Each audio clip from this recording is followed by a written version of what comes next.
Okay, are we? Think we're live? Okay, if Yes. you're live, yeah, okay, good. All right, welcome back to another CryptoVagabonds Q&A. This Q&A occurs every Wednesday, so stay tuned for the other ones. However, next Wednesday is Christmas, and the Wednesday after that is New Year's. So we may not be doing the next Wednesday because we do not want to interfere with those who are celebrating Christmas. However, that's the presentation of today. And today we're going to be talking about mining difficulty. Someone actually posed a question on a live that we made, and we decided to make this to answer that question. Let me know when you can see my screen. I can see it. Okay. Just as every content we create here, we need to make a disclaimer. Nothing that we produce, no content in any platform is to be considered financial, tax, or legal advice. All our content is just for entertainment and educational purpose only. Once you agree with that, you're welcome to consume and look at our content. And I think I'm going to change the audio. I just realized I'm not using the proper microphone. So let me put it there. Let me know if you can hear me, Cora. Now I can hear you. Yeah. All right. Let me say, just forgot the mic. Okay. Let me just use the right microphone now.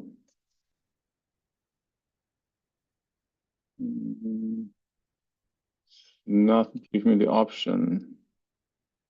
Apologies once again. Let me see this.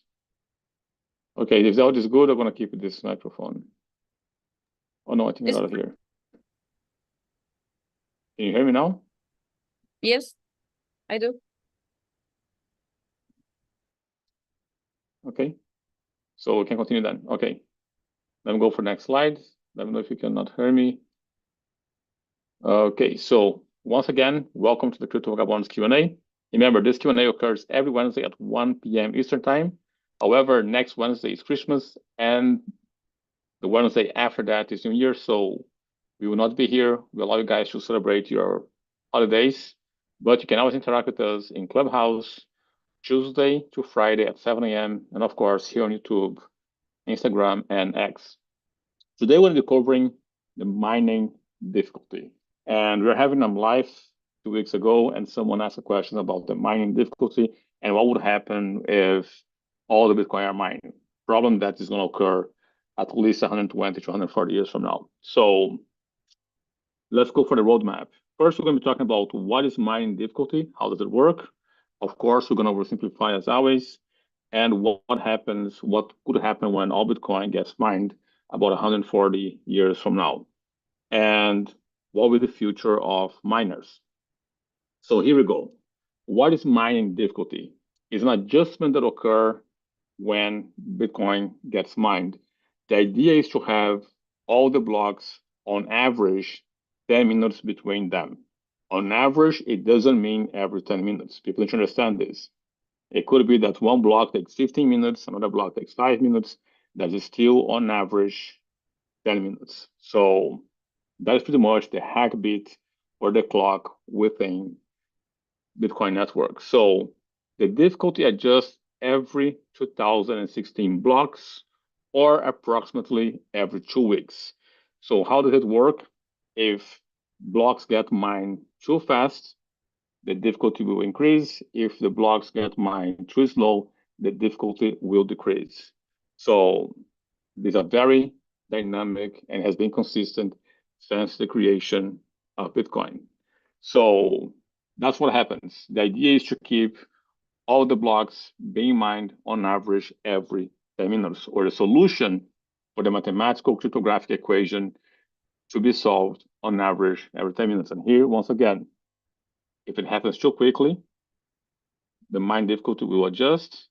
If it gets too slow, the mining difficulty will decrease. The idea is, on the long run, we will have an average of one block or one solution of the equation every 10 minutes.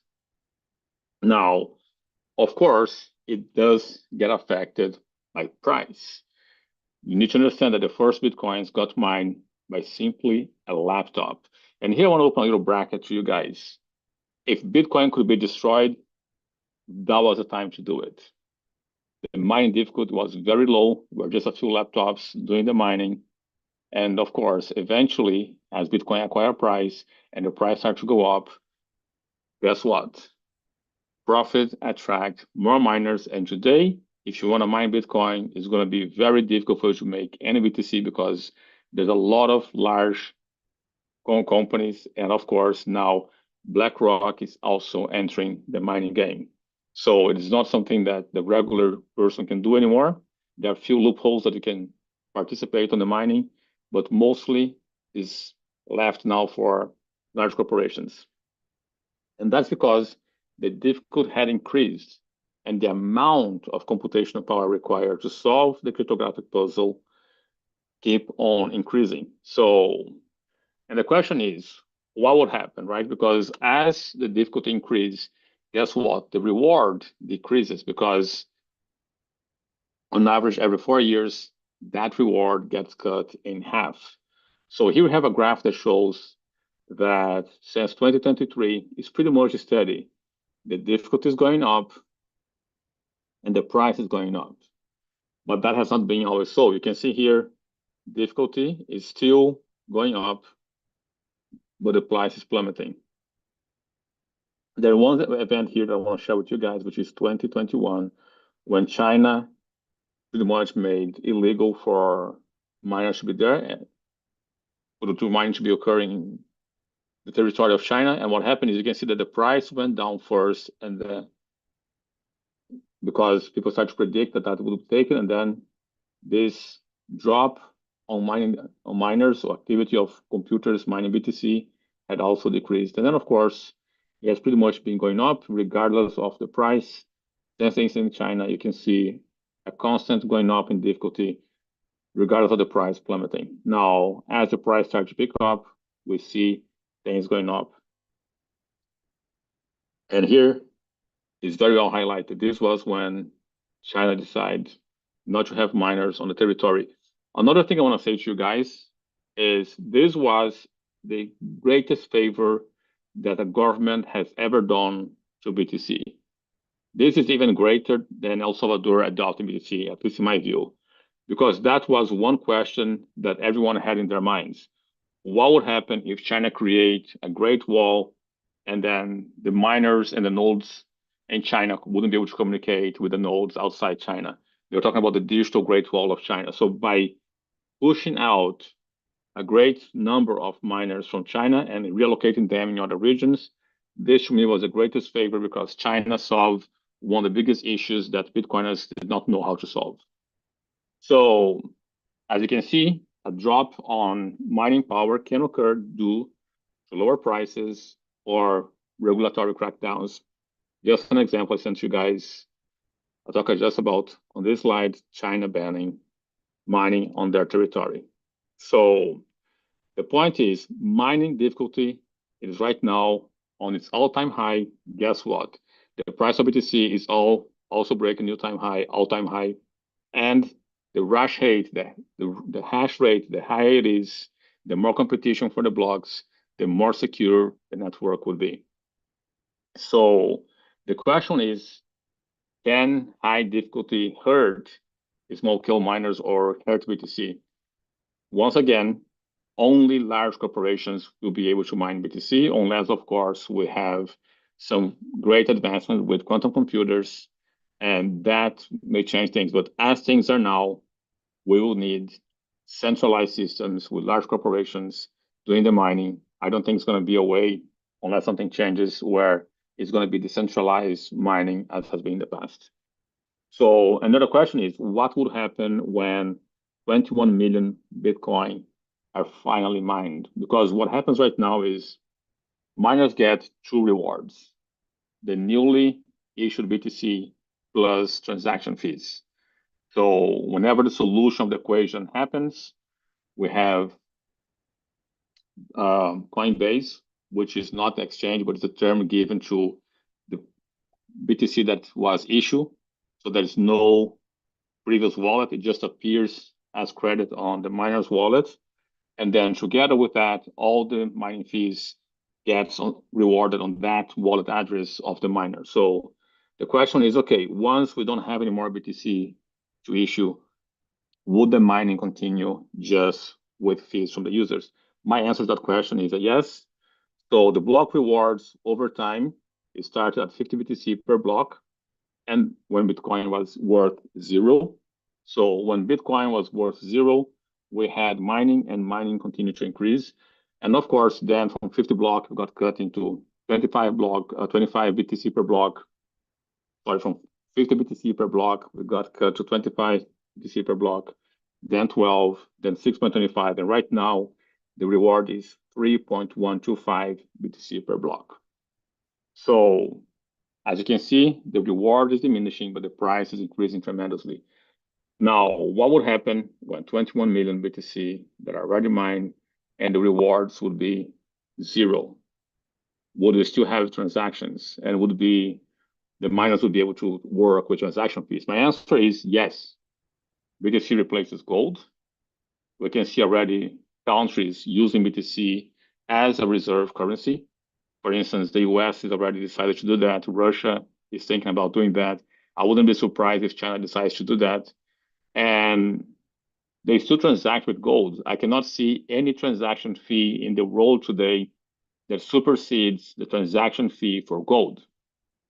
Think about it. You have to load, hire security, pay for security, and ship gold across oceans, and then make sure the security is there, verify authenticity, create safe transportation, safe storage, and so on.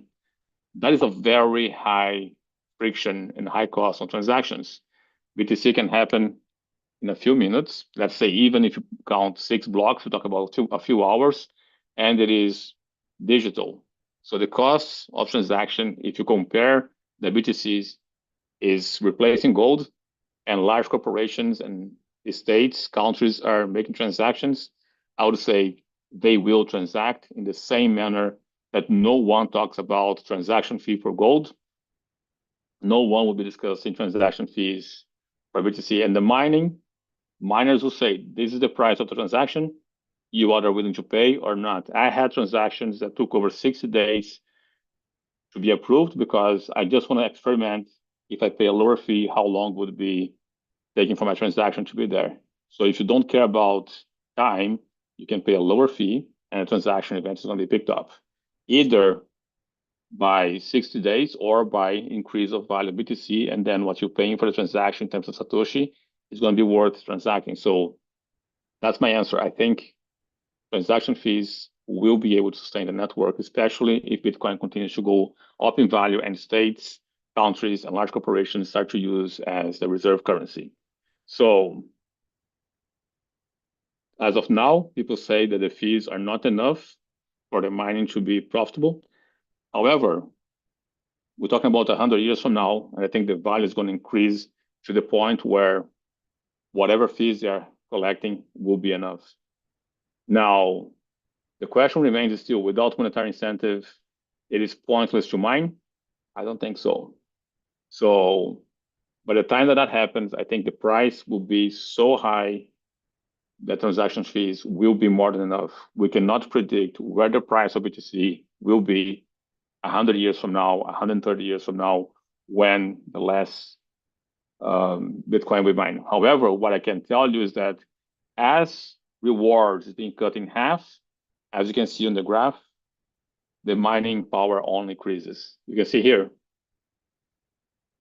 reward being cut in half, and continuously the hash rate continues to go up. So to me, this is a confirmation that miners are completely confident on the value of Bitcoin for the future, and the price is going to continue to break all-time highs, and mining will be continued.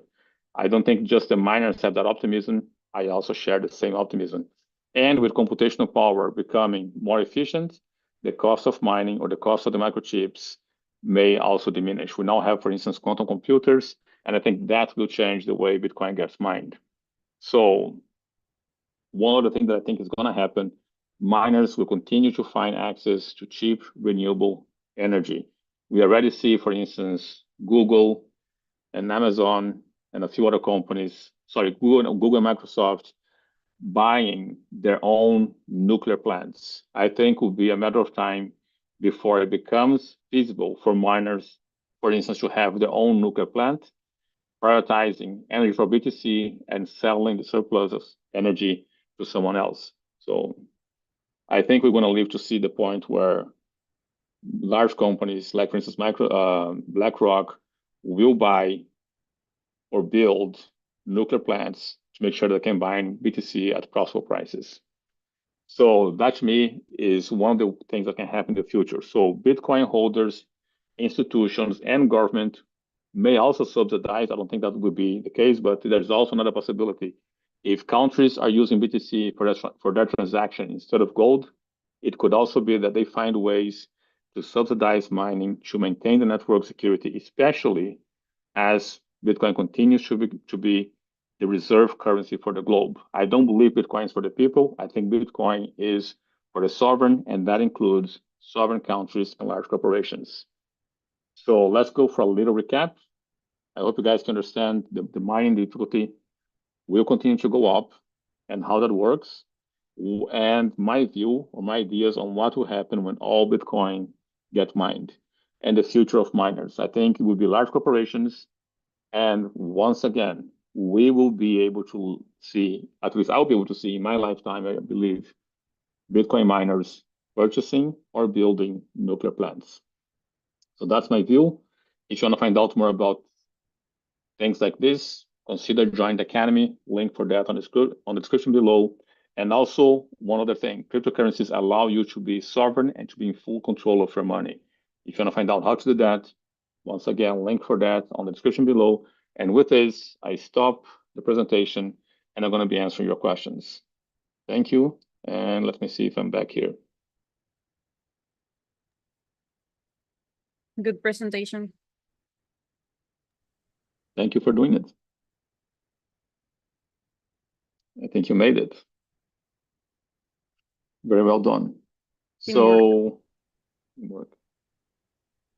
if there's questions, I'm more than happy to answer. If not, we can call it a day. Depends on you guys. Good to see you here, Ross. Alchemist Z, Raymond and Margaret, and Lali is also here. Yeah, good to see you. Welcome back. Thank you, Okay. and happy holidays. Seasonal greetings to everyone.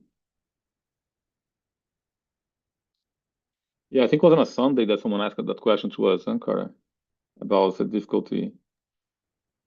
Yeah.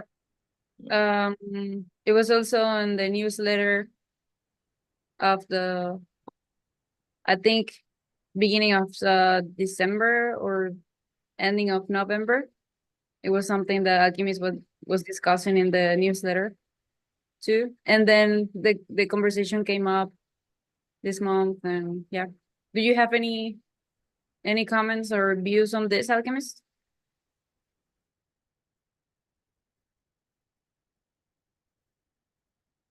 Yeah, I think it was you guys did a good job. Yeah, I think you guys did a good job. So yeah, I mean, I think it's just something that to keep in the back of your head. It's like the thing about Bitcoin is very good money, but it's also good to be aware of like some of its weaknesses as well. So, or potential weaknesses even. So this could possibly be one. But I think I'm in the same camp of Booth, is that it's probably unlikely that it will be a problem, but we'll see. I mean, we'll see. So we will not see, Marcus.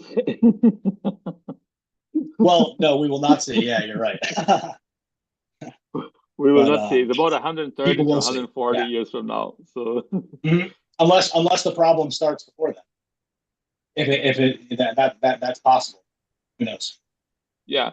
One thing I think is important for people to keep in mind, I think before 1935, 99% of all BTC will be already mined. So whatever will be left then is about 1% of BTC to be mined on the next 130 years. So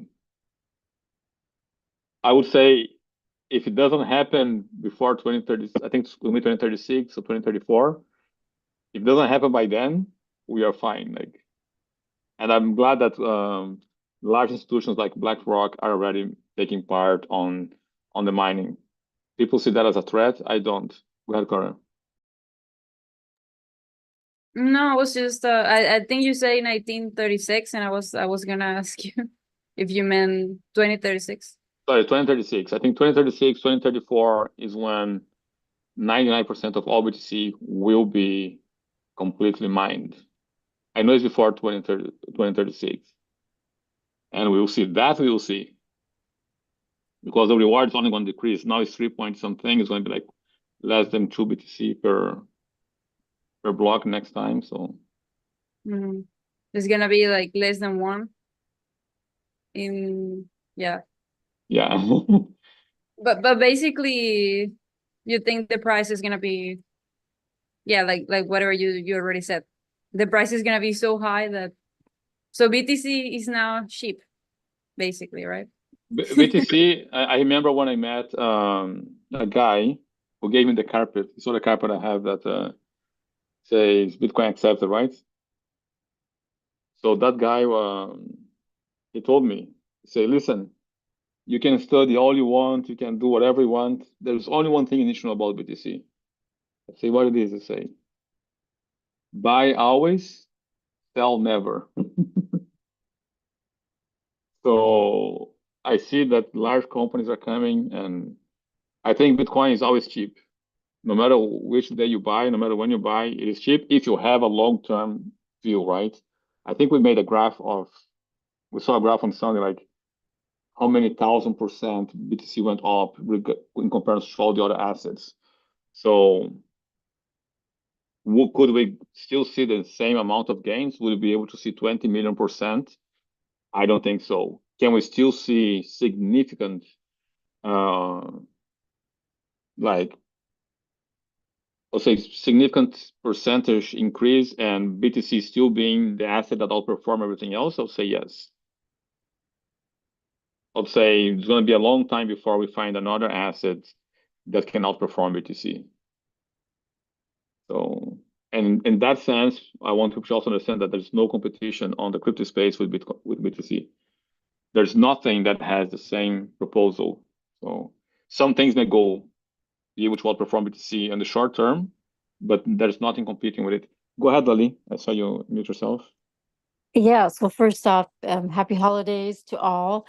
And I'm curious, Boof and Alchemist, how does Willow factor into this? How does these supercomputers that could get whose capacity could get in the hands of hackers, how does it factor into the trajectory of BTC?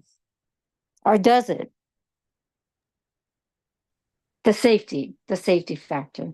Okay, so I want to give my opinion first. So what happened is BTC, the security is made by the miner solving an equation, but also there's a degree of security provided by the nodes in the terms of the copy, the integrity of the whole network. A lot of people talk about miners and solving the equation. Very few people understand nodes. So nodes is any computer that verifies the transaction. I think I have a class on, I'm not remember if it's the power of crypto or the crypto base. I think it's where I explain how nodes work. So nodes are computers that are programmed to not trust each other. So whenever, for instance, a node picks up a transaction and tries to broadcast the transaction to the rest of the computers, the rest of the computers are going to say, wait a minute, I don't believe you. Let me verify this transaction. And that happens like hundreds of verifications per second to all the nodes as the transactions get broadcast.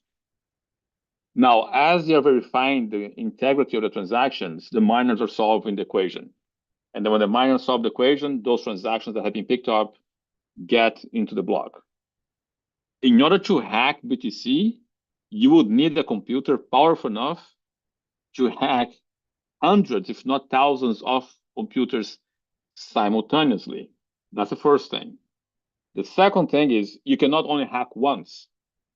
You must continue hacking for every block because all the other computers will be continue verifying those blocks. If let's say you manage to hack successfully for 15 blocks, 150 minutes, 2 to 3 hours, Then eventually some other part of the network found the solution for the next block before you did.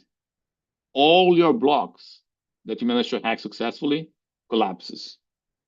So it's not like a centralized system where you do it once and you are done with it, you run away with everything. Because of the decentralization of the network, you need to be able to do that hack continuously. And the only thing you're going to be able to do is double spend your balance. That's the only reward you get. So let's say you have one BTC and you send that to 3 different people at the same time, and that's the maximum you're going to get if you have one BTC. So your balance can be double spent, but you need to be able to persist and continue a successful hack for the entirety of the network. Because if you turn off your computer, something happens to your computer, and that collapses, all your transactions collapse, and the network finds another block, another lineage. So it's not as simple as hacking one bank, for instance. So in that sense, I would say it's difficult for someone to hack. The real threat that we have in some wallets, not all wallets. For instance, Satoshi's wallet is vulnerable to this. The threat we have right now, which is realistic, is the quantum computers. And we can make I think we're going to make a presentation explaining that to you guys. So quantum computing is one threat, but it's a threat only for the legacy wallets, the wallets that, for instance, starts with the number 1. Because we have different standards of wallets. We have the ones that starts with 1, then you have the ones that I think starts with the number 3, and then you have ones that starts with BC1Q. So the new wallets, BC1Q, those are the ones that are already quantum proof, not by default. You need to know what you're doing to make sure that your wallet is quantum computer proof. But it is already possible. And if you guys want, we can give class for you guys in the Academy how to make your BTC quantum computer proof in terms of someone being able to find your private key. That's something that is realistic, a problem to older wallets, not the new ones. Does it make sense, Lily? Oh, yeah. Yes, I think that class should be on the agenda. Yes. But, Right there, I Cora. mean, Let's make a class about how to protect your wallet from quantum computer attack. I think that would be something that we need to do by the beginning of the year for those who are in the Academy. But keep in mind, it's not by default. So we're going to be making these steps. Now, Satoshi's wallet is the one that is in question. Would Satoshi let go his BTC to the quantum computers, or would he move his balance to a wallet that is quantum computer proof? That is the only threat to your balance on BTC, will be the quantum computer, and you not taking the proper steps to know how to protect your wallet. I also believe some companies will be creating wallets that does that for you by default. Sorry, could you repeat? You believe that some companies I think some software and some wallets like Trezor, they will launch a wallet that has that done for you by default. Like you don't have to take extra steps to secure a wallet, right? Because one thing people need to understand, BTC is still anonymous. And why is still anonymous? Because you can have full privacy on BTC if you do the right thing. It's not by default. You can take steps to do that. Same thing with the quantum computing protection. You need to take extra steps and know what you're doing. I think eventually companies and software companies will see the potential of making a lot of money on this, right? Right now we have our wallets for free, let's say, so to speak. But I can guarantee some people would say, I'm more than happy to give a 1% fee for having my BTC quantum computer safe. Go ahead, Lali. Lali? oh, yeah, yeah. I mean, no use in having cold storage if it's not safe from a potential threat. Yeah. Yeah. Yeah. So there's a lot of people working on this. There are already steps to protect your wallet. And we're going to be, like, for those who are in the Academy, we're going to be showing that to you guys, how to do it. So, but I also see that maybe next year, 2025, 2026, we will have companies doing this by default.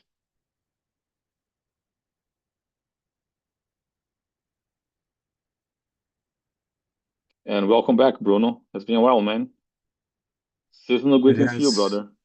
Thanks, man. It's been a very busy November for me. So it's good to jump in for a session. And I have a question for you, Bruno. Has your BTC investment outpaced your gold investment? Is that a question that you might know the answer to already? Rhetorical, rhetorical. But I'll No, tell you what. I'll tell me, tell you Bruno. what. I have been considering, however, what happens when inevitably the next down cycle comes, then I can guarantee you that my gold investment's going to outperform over that period. Doesn't it make sense to, rebalance from an asset that's clearly very expensive or overheated into one that's a lot more stable and wait for another opportunity to buy in? So on the long run, I think Bitcoin will always outpace gold. Did you see Mike Saylor's recommendation to Donald Trump? I think you guys have not heard that. I shared that with. Have you heard, Bruno? No? So there is this tension, right, between China, Russia, and the US. That is no surprise. We have the war in Ukraine, and since forever, there is what is the name of the Greek philosopher that actually wrote a book? There's two great books of war. One is Sun Tzu in China, The Art of War. There's another Greek philosopher, I forgot the book that he wrote, trying to understand why Sparta and Athens went to war, right? And he wrote a book, and he says on the book, like, I'm writing this so that the future generations and people in the future can prevent war. And he tried to make an investigation, understand why Sparta and Athens went to war. But the bottom line is, what happened in Athens was rising to power, and that scared Sparta, right? Sparta has established power, and then they see Athens growing economically and everything else, and like, wait a minute, those guys are going to become evil if they surpass us, right? So the perspective of the rising power versus those who have established power. And we see the same thing now. The US has power, and China, Russia not so much, but China is rising in power, and we see those tensions in conflict. And what did Athens do? Accumulate a lot of gold, a lot more than Sparta. What is China doing? Accumulating a lot of gold. So what Mike Saylor is saying is, you have this tension with your potential enemies, Russia and China, and they're accumulating a lot of gold.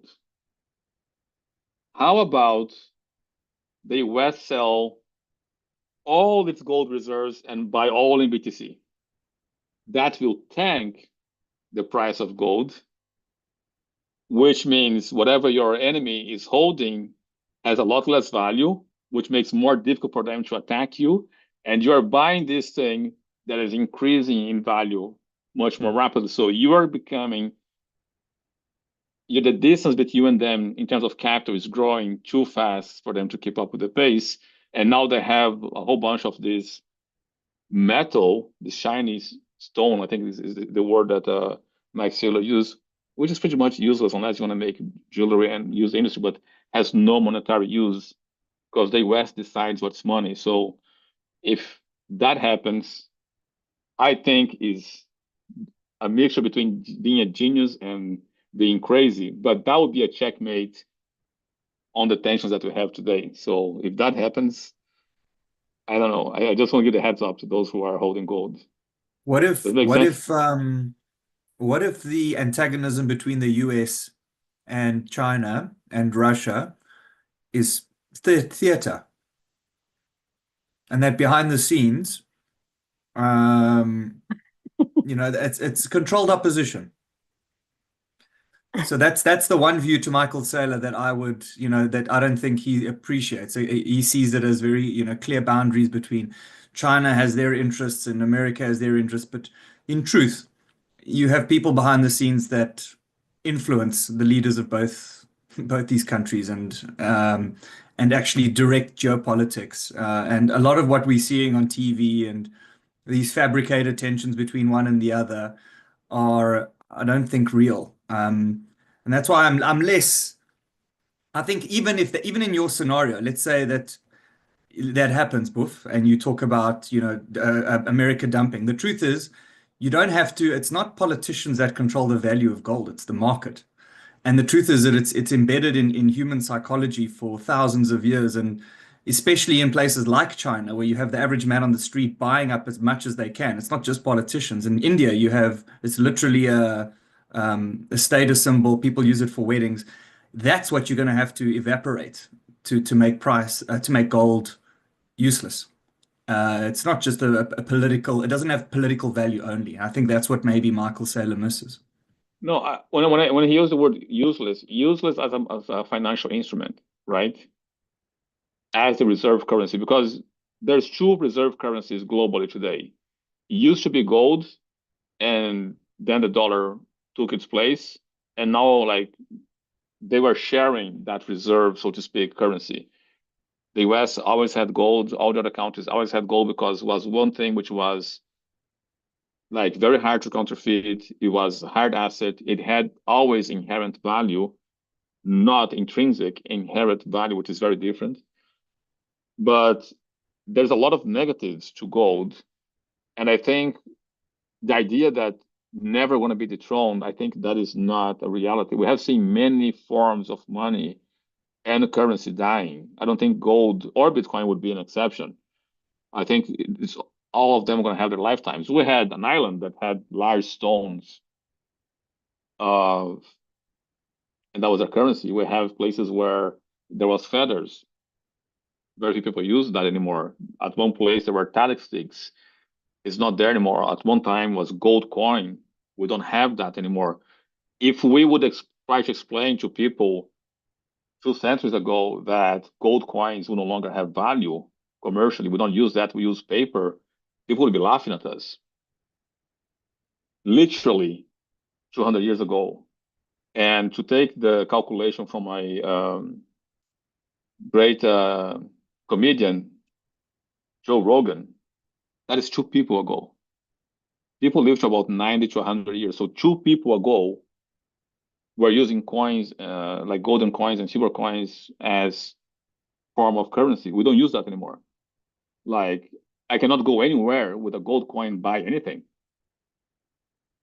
I will have to sell that for paper, which is ridiculous to the mind of people a few centuries, 2 centuries ago. And I don't believe this is going to be forever. I don't think Bitcoin is going to be forever. And I also accept the possibility that Bitcoin will be replaced before the last Bitcoin is mined, because 100 years from now, we have no clue where technology is going to be. I made this presentation talking about what's going to happen when the last Bitcoin is being mined. Honestly, I think Bitcoin is not going to be here for 150 years from now. I think there's going to be another technology. The pace in which technology is advancing is just too great. I'm not sure if I'm going to see Bitcoin dying on my lifetime, but I will definitely see the beginning of the throne, or the continuation of the throning of gold in my lifetime. Go ahead, Bruno. So this, I agree with you and I disagree. This is where I'll tell you where I disagree. Bitcoin is the product of human ingenuity and human innovation. That's what Bitcoin is. It just happens to be an emergent form of money as its application, but it is a human invented thing. Gold isn't. Gold just happens to be a particular and peculiar metal that through geophysics has certain properties that make it absolutely useless for everything except money. And because of that, across geographies, across people, it hasn't been centrally coordinated. People have, on their own accord, decided it as a store of value and a use as currency. And I agree with you. Its use as currency has been made technologically obsolete, but its use as a store of value, I can't see that becoming obsolete anytime soon, because nature is not producing anything new. Humans are, but nature isn't. And humans can only produce things that are representative, i.e., Bitcoin, it lives on a digital thing, and then that's just anything digital is a representation of something physical. It doesn't exist other than, you know, atoms smashing around in silicon chips. And gold, one could say, is the height of nature's way of producing anything that resembles money.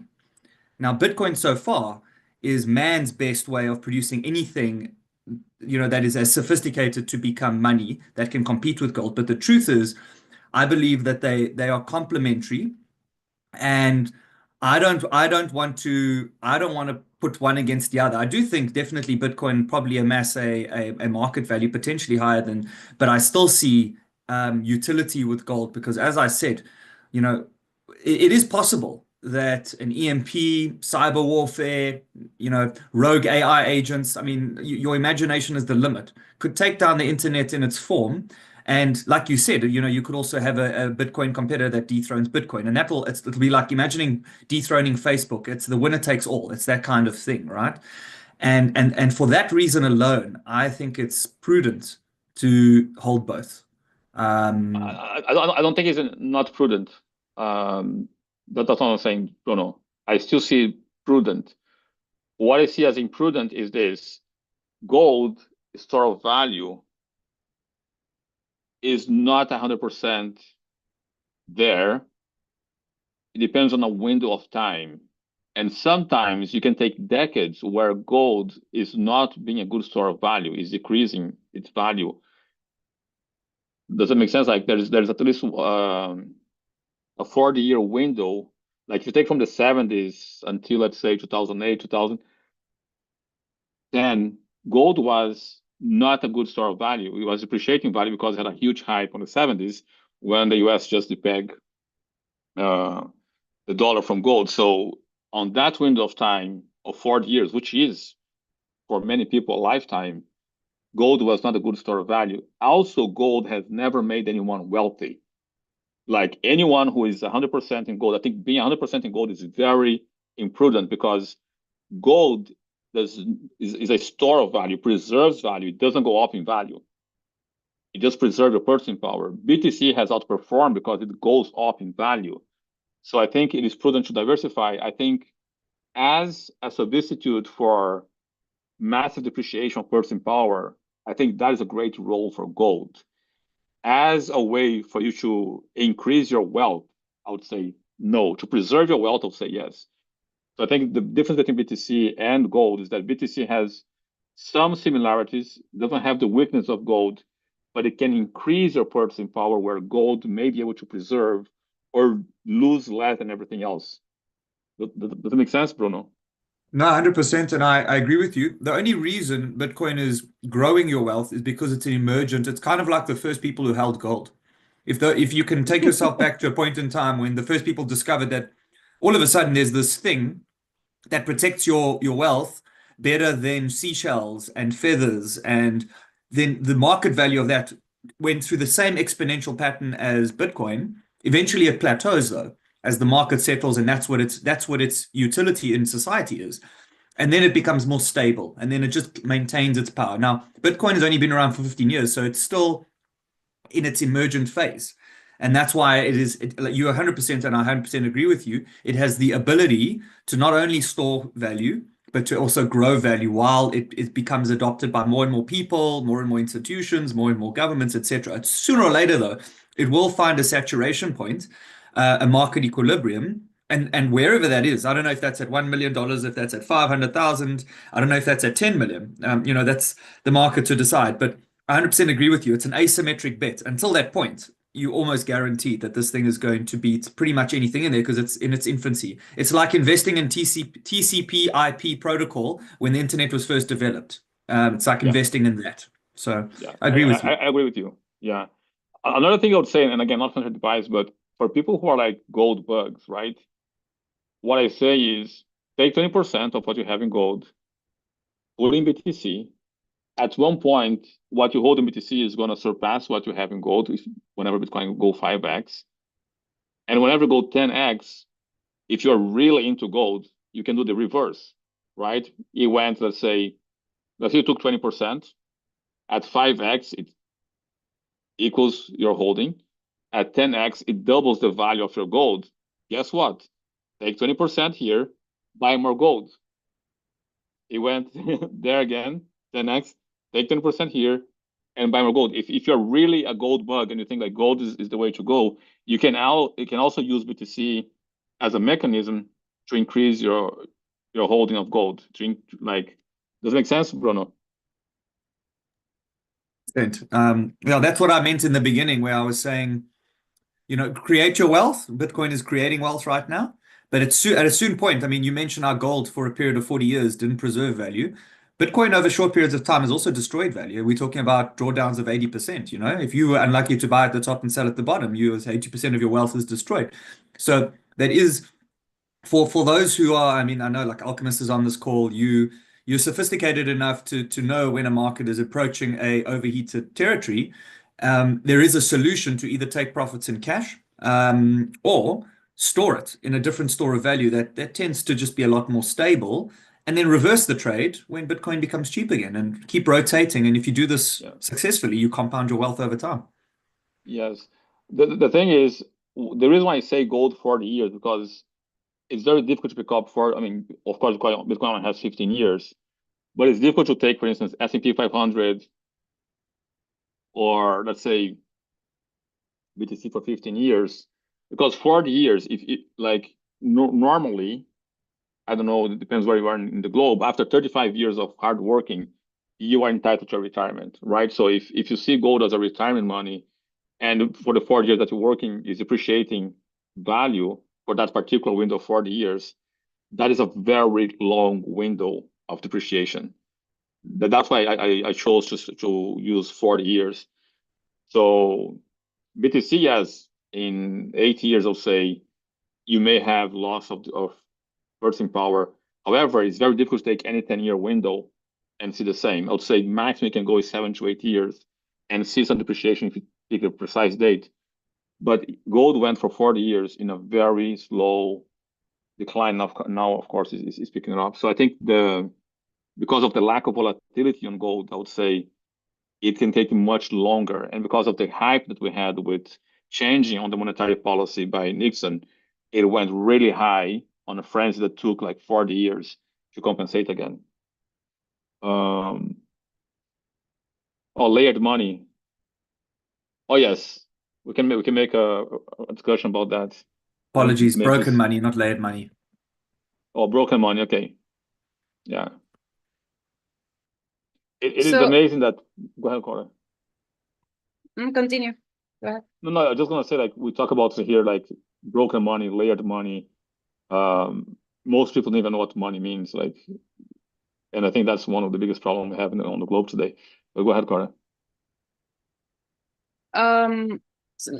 Did you mention why gold depreciated for 40 years? Yeah, I think I just mentioned what happened is in the 70s. So there used to be the US dollar until 1971, when Nixon depegged the dollar, there was a definition to a dollar, right? Like the dollar was defined in X amount of gold. That was a definition of the US dollar. And if you look at all the bills of the US dollar, certainly before the 30s, they were either silver or gold certificates. So that piece of paper represented a certain amount of gold or silver that you could go and convert. Those were called converted money, converted bills, right? Now, in financial terms, a note is a debt, is a promise of payment. So when you take the US dollar and you see on the US dollar federal note, that means debt on financial language terms. So when Nixon depegged the dollar from gold, what happened is sophisticated money saw they're going to be able to print this paper forever. This paper is worthless. Let's buy and hold as much gold as we can. So there was this huge buying pressure on gold, which made the gold price spike to a certain point. And because there was this huge spike due to artificial actions of the government, because this spike was artificially, there was a man-made, let's say, price on gold run on gold. People like really wanting to buy gold. The price went up. And as the non-convertible currencies, which is fiat money, it starts to come to, let's say, even 2% inflation, then gold starts to compensate again. So the volatility on gold occurs very fast here in the 70s to the 80s, and then it starts to go down slowly. Whereas BTC is more like on a daily basis, weekly basis, it goes up and down. But gold, because it's an old asset, it had this huge spike, which was unprecedented, and then it took a long time to, let's say, balance itself, and then it started to go up again. I think it started to go up around 2005, 2008. It went up again, which means it compensates for this huge spike that has happened because in 1971, the world did not know what to do. 1971, we enter a financial phase which is unprecedented, and nobody knows how to behave and what to do on that specific moment. And I think it took like, I would say, about 10 years for the fiat currencies to adjust. I think Paul Volcker, which was the head of the Fed in the beginning of the 80s, managed to get things under control. And then the US desperately in the 73 asked for the Saudis to demand US dollar as form of payment for petrol. Everybody uses petrol, and that increases the demand of the dollar and allow the dollar not to totally collapse. So there were like two things that happened that changed the relationship between people, currency, or unit of account, which we use to measure the value of everything else. We went from gold to paper. So that is an oversimplified view that I have. I think Bruno also, because Bruno works on the financial world. Does it make sense what I'm saying here, Bruno? You want to add something? No, it's you're 100% right. I do want to see. I'm trying to find. You must send me that period where you saw gold do very, very badly. But to make it just very simple, or just to add to the conversation, gold is a replacement for currency. So if you're getting paid in paper, right? Once upon a time, that paper used to represent gold, so you didn't have a preference for one or the other because you could exchange it at any time. Do we agree? However, when they broke that connection, sorry, Bruno, I think the converted is the official term. But go ahead. Yeah. So now, when that link was broken, now the people have a choice. Like, what do you want to do? If you get paid in paper, if the government prints more, then the paper you own is worth less because it's a smaller percentage of the total supply. That's called inflation. By the way, that's where the word inflation comes from. It refers to inflation of the monetary base, not the rising of prices. That's a consequence of inflation. People get the two things confused. But the point is, if that's the case, the gold hasn't inflated, meaning if it still has value to people, its price has to rise in terms of the paper notes that there are more of, right? So it's always now the only way that the government can incentivize you to rather hold paper instead of the gold is offer you something that gold can't. So gold can't multiply itself, but paper can through interest rates. So the way that you make people move towards paper instead of gold is you increase interest rates. And if you do that, far in excess of inflation, people would rather hold paper because their paper multiplies quicker than gold does, because gold doesn't multiply. Gold is just a static rock, right?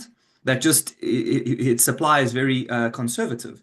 So that's an instance where, yes, you could see in terms of the price of dollars, right, gold can go down because dollar interest rates are going up. And that's why historically there's always been a inverse relationship, generally speaking. Interest rates go up, dollar price goes down because you have to pay to store this gold, right? But more recently, that's not happening. We saw even with interest rates going up, right? Gold maintained its price well. And the reason for that is other countries are buying, big buyers, and that's China and Russia and Kazakhstan and Turkey. And a whole bunch of other countries are like, we don't want to hold this US dollar because we don't trust this thing after what they did to Russia. Yeah, exactly. I was going to say that. We need to say that. What triggered that rush on gold is what the US did with Russia. Because until Russia in the conflict with Ukraine, there was, because one thing that people need to understand, like, value is just trust. Whenever you see value, that's a measuring of trust. Bitcoin price going to 100K, it's a measure of trust. How much is the market trusting this thing, right? Gold prices going at 2,000, 3,000 is a measure of trust. How much we trust this thing to be like safe and secure. And what happened is, as the US takes trust and throw out of the window by sanctioning and doing what they did with the reserves of Russia, all the other countries are now like, should they still continue trusting the US? And another thing that we didn't show here, but we can maybe make a presentation about gold, is like the amount of money on gold ETF is just decreasing. And the amount of money going to real gold is increasing. It's not just that the gold price is increasing. Money on ETF is decreasing because ETFs used to be in the past that whenever you bought a stock, you would receive the paper certificate of that stock. Today, even the broker has that paper. That paper is stored somewhere else, and all we have is digital numbers, liquid money on a screen. So as the US does that, you can clearly see migration of money from gold ETFs to real gold. And that's why we see the price of gold going up, because people are like, okay, you want to get my gold, you're going to have to invade my country. Because again, gold has also been the greatest invitation to violence throughout its history. Wherever there was gold, and if you don't believe me, put a beautiful, nice gold chain on your neck and go walk on the streets of London. And you're going to see how quickly violence comes to you. Smart money, central banks buying.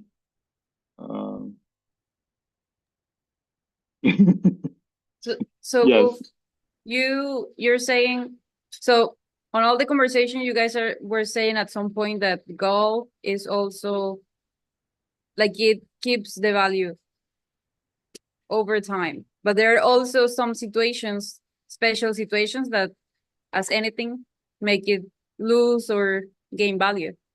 Do you Yeah. think that Bitcoin can be the reason why gold goes down again? For example, this thing about Mike Saylor, I also wanted to ask, like, what do you think would be the necessary steps or approach for that to happen, and what could prevent this idea of Mike Saylor from? I mean, I think it's a crazy idea, but I think it makes sense. What is necessary? You can put that note there for us to make two presentations, one for the Academy explaining this and one for the Q&A. I want to explain the 42 plan of Mike Saylor. I want to explain this thing which is saying about the US. One thing people need to understand, again, there's no way to tell how much gold the US has, right? Now, it could well be that the gold is on a building that is secured and run by the Federal Reserve. However, it doesn't belong to the Federal Reserve. The gold belongs to the Treasury. I'm not sure most people know this in the US. That means the government have the authority to say what happens to that gold, not the Federal Reserve. So what needs to happen is for the three parties, right? The president, the House of Representatives, and Senate, Congress, and President to agree. If those three agree to sell their gold, I mean, of course, I'm oversimplifying, but that's what needs to happen. If they agree that the gold has to be sold and transact and become BTC, that will happen. So, You think that's like? Well, no, yes, my Saylor plans could backfire. Yes. John is right here. Maybe we can make a presentation about this. I think it can happen for the following reason, right? Today in the US, and I could be wrong, as an outsider, and it's not just US, it's the same thing here in Europe. But what we see today is that corporations have a saying on what happens politically. We are becoming literally a place, a planet where there's no countries, there's corporations. Okay. Now, BlackRock is the largest holder of assets on the globe. BlackRock is buying Bitcoin miners. They're buying BTC with somebody else's money. BlackRock already agrees to hold BTC. It's just a matter of them lobbying the politicians to say, this is a goal. And that would happen. So I think it's probable. It's not even possible. I think there's a probability that this will happen. The second thing that I think it can happen, Vladimir Putin and Xi Jinping are listening. what Mike Saylor said is pretty much in every is alive on every country and every political leader on the globe. If this idea is plausible, the one to execute it first will win. Because if China and Russia say, let's dump all our gold and buy BTC, Russia is already having plans to buy Bitcoin and have Bitcoin reserves the same way as the US. And they're like, how are we going to get the money? Well, gold is on its all-time high. Let's sell all the gold and buy BTC. Whichever country does that first wins the battle. May not win the war, but definitely win the battle. Does it make sense? I'm curious about what Bruno thinks about it. Makes sense. Agreed. Yeah. Imagine there's a guy. Oh boy, what is his name? We're coming to the top of the hour. But I want to end with this. I want to end with this since that is a thing written here. Yeah, we're going to be talking about Mike Saylor 21/21/42 plan, and I'm going to be giving a more detailed explanation for those in the academy. But since Bruno wrote this, I want to show you something, Bruno. You're not the only one who thinks that. There is our lovely, what's his name? Peña, right? Dan Peña, but he says Dan that Peña. Yes, I Dan Yeah. Peña. Yeah, you haven't seen the footage. Yeah, he says if you only knew who Satoshi Nakamoto is, the price would crash tomorrow. Something like that. Yeah, yeah, but he reveals the identity he of reveals the name. yeah. Oh, does he? Who does he say it Yes, is? I'm gonna share this with you. I want to share it with you guys. Hold on. He actually reveals at one point who the person is. I mean, I respect him for a lot of things that he got it right, but there's a few things that he get it wrong, you know. So I want to share this with you guys just as a way to end this in a comic happy note. So let me share this with you guys. Dan Peña. Okay, the audio is here. Let me know if you can see my screen. Almost. Yeah, we can see it now. Putin to fuck up the American economy and the world. It's a long-range plan he started 7-8 years ago. I I'll think start you to increase should. the volume. I think you should start it again and increase You the for volume. sure. I was busy. I can increase the volume. Who blew up Nord Stream? Yeah, there, up. Oh, Who blew up Nord Stream? I don't know. You for sure. I was busy. You know who's behind Bitcoin? Putin to fuck up the American economy and the world. I think it's a here. long-range plan he started 7-8 Yeah, years that's- ago. He's going to see the demise of Here. the West. You know who's behind Bitcoin? Putin to fuck up the American economy and the world. It's a long-range plan he started 7-8 years ago. He's going to see the demise of the Western financial world. You know who's behind Bitcoin? Putin to fuck up the American economy and the world. It's a long-range plan he started 7-8 years ago. He's going to see the demise of the Western financial world. You know who's behind?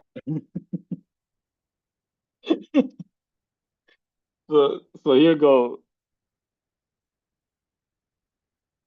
You haven't seen that one, Bruno? There you have it. No, I saw a different one of him, but he didn't mention the name. There was Okay, a- so he thinks it's when- Putin. Yeah, he says Putin. When it comes out, it goes to zero. That one, right? Yeah, that's the one. Yeah. I have seen him like everyone else. We are humans, right? We get a few things right and we get a few things wrong. And once again, I just got reminded of I saw this phrase from Warren Buffett, you know. If I would kick myself every time I made a mistake, my legs would be too busy and I couldn't be able to walk, you know. So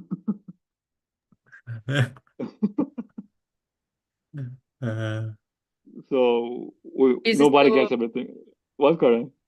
that he's still super wealthy and he did pretty good, so it's part of Yeah. it, making mistakes. Making mistakes. It's just I think Bitcoin for me, and I want to just end with this. Bitcoin to me It's more about the value that added to me as a person, the invitation to me to become humble, the relationships that increase, the quality of relationships that increase with other people, my relationship with myself that has increased with BTC. And I think that is the greatest value of BTC. I'm not sure if gold does that to you, Bruno, but Bitcoin really invited me to like look at many things, and it had improved the way I live my life, to be exposed to BTC and to get to research BTC. It has added a value in a personal level, intangible, that is beyond the fiat value. So I hope everyone who experienced BTC also, yeah, fail forward.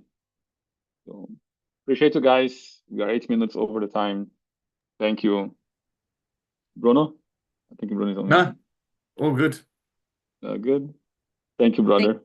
Appreciate Thanks, you. Wolf. Don't Thank you. forget to subscribe to the channel. Oh yes, don't forget to like, subscribe to the channel before we go. And for all those who celebrate Christmas, all the best. Merry Christmas, Happy New Year, all the seasonal greetings to you guys. Be safe, be careful what you're drinking. I don't drink, but for those who drink, if you drink, don't drive.